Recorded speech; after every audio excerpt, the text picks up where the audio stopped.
안녕하세요 형님 누님들, 자유로운 은퇴를 꿈꾸는 달러헌터입니다. 오늘도 달러 사냥을 위해 미국 주식시장으로 사냥을 떠나보겠습니다. 오늘은 미국의 대표 IT 반도체 기업 인텔 코퍼레이션에 대해 알아보도록 하겠습니다.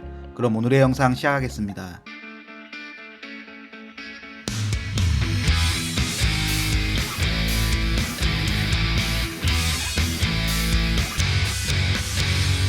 먼저 회사 정보부터 보시겠습니다. 인텔 코퍼레이션은 미국의 대표 IT 반도체 기업입니다. 1990년부터 최근까지 수십 년간 컴퓨터 CPU 시장을 독점하며 반도체 거인이라는 별명으로 불리기도 했었지만 최근에는 그 위상이 많이 떨어졌습니다. 매출의 가장 큰 부분을 차지하는 클라이언트 컴퓨팅 그룹의 경우 주로 컴퓨터 프로세서인 CPU를 판매합니다. 그 외 주력 사업으로 데이터 센터 및 AI 사업부, 네트워크 및 엣지 사업부, 인텔 파운드리 서비스와 자율주행 회사 모비라이 등이 있습니다. 회사는 1968년에 설립되었으며 CEO는 팻 겔싱어입니다. 팻 겔싱어는 인텔에 1979년에 입사하여 30년 이상 엔지니어로 근무한 인텔의 고인물입니다. 인텔을 퇴사 후 미국의 가상화 및 클라우드 컴퓨팅 기업 VM웨어의 CEO를 거쳐 2021년 2월에 인텔에 재합류하였으며 연봉은 275만 달러, 하나 30억입니다. 직원 수는 12만 4,800명이고 주요 품목은 클라이언트 컴퓨팅 등의 컴퓨터 부품, 데이터 센터, 반도체 파운드리 등이며 섹터는 테크놀로지, 산업군은 반도체군입니다. 매출 구성을 보면 클라이언트 컴퓨팅 54%로 가장 많고 데이터 센터 28%, 네트워크 엣지 컴퓨팅 분야 10%, 반도체 파운드리 1.8% 수준입니다. 매출 지역은 중국 27.4%, 미국 25.7%, 싱가포르 15.8%, 대만 12.7%, 기타 국가 18.3%로 아시아 지역의 매출 비중이 높습니다. 연간 재무제표를 보시겠습니다. 23년 매출은 542억 달러로 22년 630억 달러 대비 14% 줄었고 영업이익은 23년 3,100만 달러로 22년 23억 달러 대비 98% 급감했습니다. 연간 매출과 이익 트렌드를 보면 22년과 23년의 매출은 크게 줄었고 영업이익도 크게 줄었습니다. 분기별 재무제표를 보시겠습니다. 23년 4분기 매출은 154억 달러로 3분기 매출 141억 달러 대비 9% 늘었으며 영업이익은 23년 4분기 14억 달러로 3분기 8억 달러 대비 75% 늘었습니다. 분기별 매출과 이익 트렌드를 보면 23년 3분기부터 매출과 영업이익이 개선되며 다시 좋은 흐름을 보여주고 있습니다. 주봉 차트를 보면 주가는 22년 4분기와 23년 1분기에 바닥을 찍고 조금씩 상승 후 지금은 잠시 숨을 고르고 있습니다. 다음으로 인텔과 같은 산업군 내에서 고평가인지 저평가인지 비교해 보도록 하겠습니다. 해당 자료는 시킹알파를 참조하였습니다. 기술 분야 산업군 내에서 총 5개 업체를 비교해 보겠습니다. 비교할 회사는 미국의 IT 반도체 기업 인텔, 미국의 무선통신 개발 기업 퀄컴, 미국의 반도체 기업 AMD, 대만의 반도체 파운드리 대장 기업 TSMC, 미국의 메모리 반도체 기업 마이크론 테크놀로지입니다. 제가 비교할 지표는 매출, 주당 매출, EPS, 영업이익과 ROE이며 해당 자료는 연간 기준이 아닌 최근 12개월 기준의 자료입니다. 본격적인 비교에 앞서 시가총액과 영업이익을 비교해서 각 회사들의 멀티플을 확인해 보겠습니다. 영업이익 멀티플의 경우 미국의 무선통신 개발 기업 퀄컴과 대만의 반도체 파운드리 대장 기업 TSMC가 21로 좋고 미국의 반도체 기업 AMD 799이며 미국의 대표 IT 반도체 기업 인텔은 6119로 낮은 영업이익으로 인해 고평가로 보입니다. 다음으로 시가총액과 매출을 비교해서 각 회사들의 멀티플을 확인해 보겠습니다. 매출 대비 멀티플의 경우에는 미국의 IT 반도체 기업 인텔 3, 퀄컴 5, 마이크론 테크놀로지 6, TSMC 8, AMD 14 수준으로 매출 대비 멀티플은 모두 양호합니다. 좀 더 쉽게 비교해보면 매출과 영업이익은 압도적으로 대만의 반도체 파운드리 대장 기업 TSMC가 좋고 시가총액도 가장 큽니다. 미국의 무선통신 개발 기업 퀄컴은 영업이익 부분은 인텔보다 좋지만 시가총액은 인텔과 비슷하고 인텔의 경우 매출은 AMD보다 좋지만 시가총액은 더 작습니다. 미국의 메모리 반도체 기업 마이크론 테크놀로지의 경우 시가총액은 작지만 매출 규모도 작고 영업이익도 적자 중이어서 관심이 가는 종목은 아닙니다. 다음으로 각 항목별로 상위 2개 종목만 체크해 보겠습니다. 먼저 매출은 TSMC, 인텔 순이고 주당 매출은 퀄컴, 마이크론 테크놀로지 순이고 EPS는 퀄컴, TSMC 순이고 영업이익은 TSMC, 퀄컴 순이며 ROE는 퀄컴, TSMC 순입니다. 인텔의 ROE 트렌드를 보면 좋지 않습니다. 다음으로 업체들의 주가 움직임을 비교해 보겠습니다.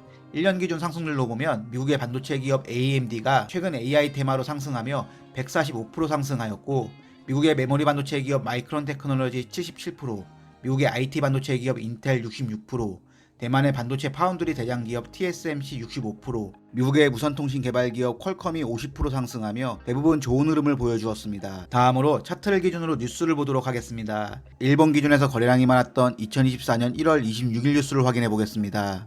2024년 1월 26일 뉴스를 보면 인텔이 23년 연간 실적 발표에서 시장 전망치를 하회하는 어닝 쇼크를 발표하며 주가가 급락하였습니다. 다음으로 마켓 스크리너를 통해 차트를 보도록 하겠습니다.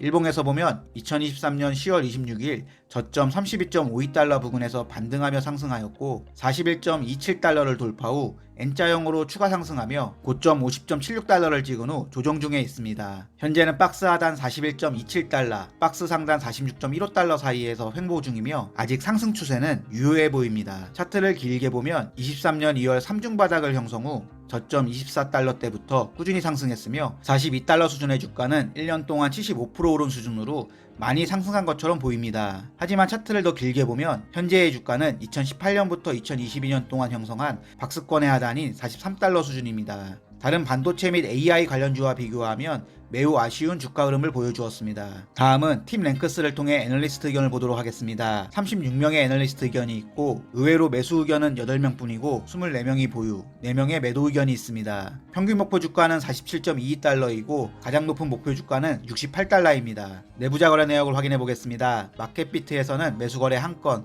매도 거래 2건이 보이며 최근 거래 내역을 보면 매수와 매도 모두 보이고 긍정적인 부분은 CEO 팻 겔싱어 씨가 42달러와 43달러대에서 주식을 매수하며 주식 부양을 위해 솔선수범하고 있습니다. 너무 감사합니다. 다음으로 배당 부분을 보시겠습니다. 인텔의 경우 23년 5월부터 배당액을 줄였으며 최근 배당액은 0.13달러입니다. 3월 14일 기준으로 주가는 42.23달러이고 1,100원 환율 기준 주당 원화 가격은 46,453원입니다. 1,000만원을 투자한다고 가정하면 매수 가능한 주식수는 215주이며 215주에 대한 분기 배당금은 27.95달러, 연간 배당금은 111.8달러, 하나 122,980원입니다. 이를 하나로 계산하면 1,000만원 투자 시 1년에 12만원, 1억 투자 시 120만원, 10억 투자 시 1,200만원 수준입니다. 여유로운 은퇴를 위해서는 80억 정도 투자하면 연 1억 정도의 배당금이 가능해 보이며 배당주로서의 매력은 떨어집니다. 다음으로 회사 발표 자료를 통해 필살기가 있는지 보도록 하겠습니다. 24년 1월에 발표한 23년 4분기 발표 자료를 보도록 하겠습니다. 먼저 요약 부분을 보면 4분기 매출 총이익, EPS는 모두 가이던스를 상회했다고 합니다. 또한 4년 내 5개 노드 공정 로드맵이 순조롭게 진행 중이고 20옹스트롬과 18옹스트롬급의 미세 공정을 통한 기술 리더십을 재정립하였습니다. 참고로 1옹스트롬은 0.1나노로 18옹스트롬은 1.8나노의 미세 공정입니다. 그리고 코어 울트라 AI PC와 5세대 제논을 출시하여 AI를 모든 곳에 적용하기 위한 전략을 실행 중이며 2030년까지 1조 달러의 수익 창출을 계획 중입니다. 4분기 재무 결과를 보면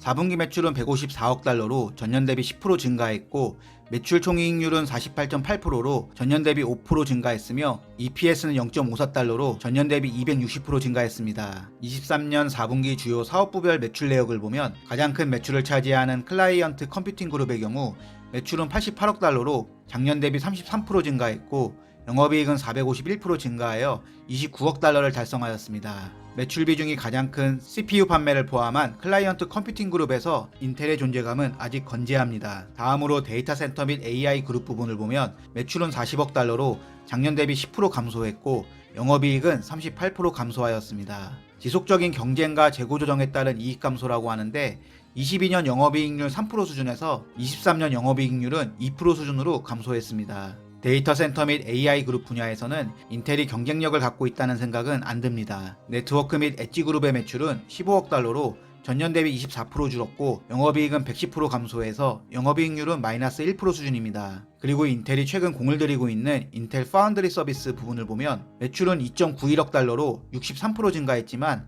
영업이익은 마이너스 1.13억 달러로 영업이익률은 마이너스 39% 수준으로 안 좋아졌습니다. 영업이익 적자의 이유로 장기 성장을 위한 투자로 인한 일시적인 적자라고는 하지만 마이너스 39%의 영업이익률은 좋아 보이지는 않습니다. 다음으로 인텔이 인수한 자율주행 기업 모빌아이의 매출을 보면 매출은 13% 증가하였고 영업이익은 2.42억 달러, 영업이익률 38% 수준으로 좋지만 성장성은 조금 둔화된 것으로 보입니다. 전체적인 사업부별 매출 상황을 비교해보면 23년 4분기에 클라이언트 컴퓨팅 그룹은 전년 대비 33% 증가, 모빌아이 13% 증가, 인텔 파운드리 서비스 63% 증가했지만 데이터 센터 및 AI 10% 감소, 네트워크 엣지 부분은 24% 감소했습니다. 이번에는 23년 전체 매출 상황을 비교해보면 가장 매출 비중이 큰 클라이언트 컴퓨팅 그룹은 전년 대비 8% 감소하였고 데이터 센터 AI 부분 20% 감소, 네트워크 엣지 부문은 31% 감소했으며 모빌아이 11% 증가, 인텔 파운드리 서비스는 103% 증가했습니다.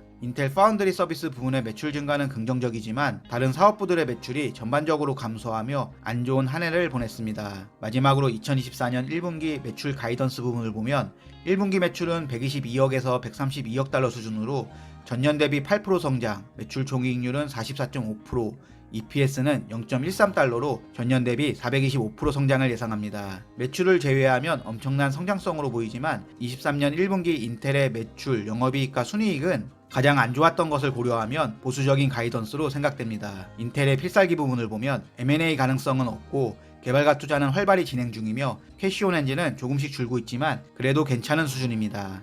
마지막으로 인텔의 장단점을 알아보겠습니다. 인텔의 단점은 저조한 성장성, 편중된 매출 구조, 지정학적 이슈와 강력한 경쟁자입니다. 인텔의 23년도 전체 매출 결과를 보면 연간 매출은 542억 달러로 22년 631억 달러 대비 14% 줄었고 영업이익률은 0.2%로 22년 3.7% 대비 3.5% 줄었고 EPS는 22년 대비 79% 감소하며 안 좋은 성적표를 받았습니다. 그리고 5개의 주요 사업부 중에 가장 매출이 큰 클라이언트 컴퓨팅 그룹 사업부의 매출 비중이 54%로 가장 높지만 해당 사업부의 매출이 일반적으로 노트북, 데스크탑 및 태블릿용 프로세서와 플랫폼에 집중되어 있고 상대적으로 모바일 칩 시장에서의 존재감은 매우 약합니다. 여기에 미국 대선으로 인해 중국과의 지정학적 이슈가 커질 수도 있으며 중국 지역 매출이 27.4%로 큰 인텔에게는 부담으로 작용될 수도 있습니다. 다음으로 TSMC, 삼성, 엔비디아, AMD까지 인텔의 주력 사업인 CPU, 데이터 센터, 반도체 파운드리 사업부에서 기술 및 가격 경쟁력을 갖춘 경쟁사들과의 경쟁은 인텔의 가장 큰 부담입니다. 다음으로 인텔의 장점은 제품 기술력, 미국의 반도체 기업이라는 점과 강력한 파트너 보유, 그리고 AI 시장의 성장성입니다. 인텔 인사이드는 인텔의 강력한 마케팅 캠페인 중 하나였으며 인텔 기술력의 자부심이었습니다. 지금은 AMD, 엔비디아 등 다른 회사와의 치열한 경쟁에 직면해 있지만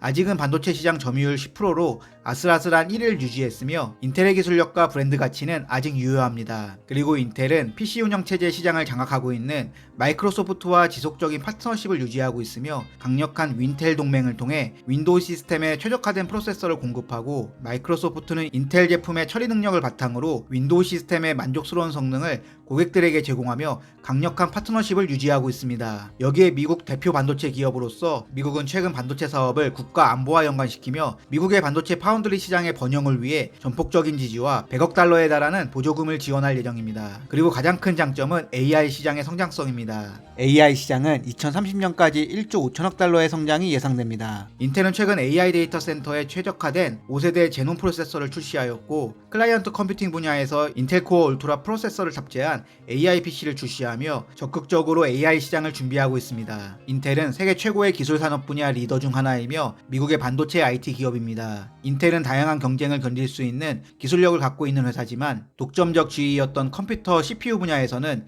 21년 80%의 시장 점유율에서 22년 70%, 23년에는 60%대까지 점유율이 떨어지며 미국의 반도체 회사 AMD의 시장 점유율을 36%까지 내줬습니다. 여기에 데이터 센터 프로세서 분야에서도 엔비디아의 시장 선두 자리를 내주었고 파운드리 서비스 분야에서 인텔은 9위이지만 시장 점유율은 0.8% 수준으로 미비하고 모바일 칩 분야에서의 존재감은 전혀 없습니다. 결국 2023년도 좋지 않은 실적을 발표하며 주가도 이를 반영해 다른 반도체 주들의 주식과는 다른 움직임을 보여주었습니다. 그럼에도 최근 인텔의 실적 발표에서 여전히 건재함을 보여준 강력한 파트너인 마이크로소프트사와의 단단한 파트너십에 미국 정부의 100억 달러에 달하는 반도체 보조금과 미국 상무부 장관 지나 러몬도의 노골적인 인텔 지원에 관한 메시지를 통해 미국 정부의 반도체 자국화에 대한 강력한 의지를 확인하였고 200억 달러를 투자해 첨단 반도체 생산을 위한 파운드리 공장 건설, 그리고 이나노 공정의 핵심 장비인 ASML의 하이 뉴 메이컬 어퍼처 EUV 초도 물량 6대를 모두 선점하며 20옹스트롬 반도체 개발에 한 걸음 다가갔으며